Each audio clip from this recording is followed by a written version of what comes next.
Advocate Kalpana Giri, Latur जिल्हा युवक काँग्रेसच्या सरचिटणीस। आमदार अमित देशमुखांच्या वाढदिवसाला गेलेल्या कल्पना गिरींची हत्या झाली, पण या हत्येची काँग्रेसचे उपाध्यक्ष राहुल गांधींनी अद्याप साधी दखलही घेतलेली नाही। नरेंद्र मोदींनी यवतमाळच्या सभेत कल्पना गिरींच्या हत्येचा उल्लेख केला, तर लातूरच्या सभेनंतर गिरी कुटुंबियांची विमानतळावर भेट घेऊन सांत्वनही केलं। मात्र राहुल गांधींनी लातूरच्या सभेत कल्पना गिरींच्या हत्येबाबत सांत्वन सोडा साधा उल्लेखही केला नाही। एवढंच काय, तर सभेनंतर गिरी कुटुंबियांची भेटही टाळली।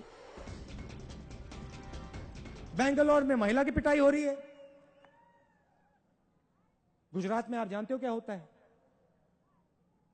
यहां हमारे चीफ मिनिस्टर हैं, प्रदेश की जो शक्ति है उसका प्रयोग ये विकास के लिए डालते हैं, विकास की लड़ाई लड़ते हैं। वहां पे चीफ मिनिस्टर की शक्ति, पुलिस की शक्ति महिला के फोन टैप करने में लगती है।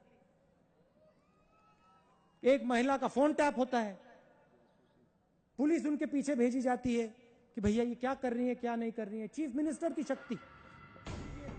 लातूरच्या सभेत राहुल गांधींनी भाजपच्या महिला धोरणावर जबरदस्त हल्लाबोल केला। मात्र स्वतःच्या पक्षाच्या एका महिला पदाधिकाऱ्याची हत्या होते याबाबत ब्र देखील काढला नाही।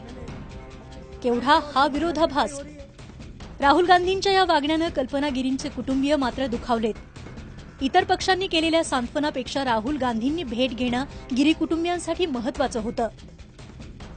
युथ काँग्रेसने तिचा अपहरण करून मर्डर केलं आणि तिच्यावर रेप केला, आणि तरीही जर ते राहुल गांधी येत नाहीत म्हणल्यावर काय ती अर्थार्थी समजायचं ते गुन्हेगाराला पाठीशी घालतात, ह्याचा अर्थ असाच होतो। माझी नाळ काँग्रेस संघट जोडलेली होती आणि ही माणसं जी होते, बीजेपी म्हणा, शिवसेना म्हणा किंवा अजून इतर, ती माझे नव्हते, पण त्या लोकांनी मला साथ दिली। अगर राहुल गांधी येत नाही मग त्यांना त्यांच्या घरातल्या माणसाची किती किंमत आहे ती ह्याच्यावरून आपलं उघड आपलं कळतंय।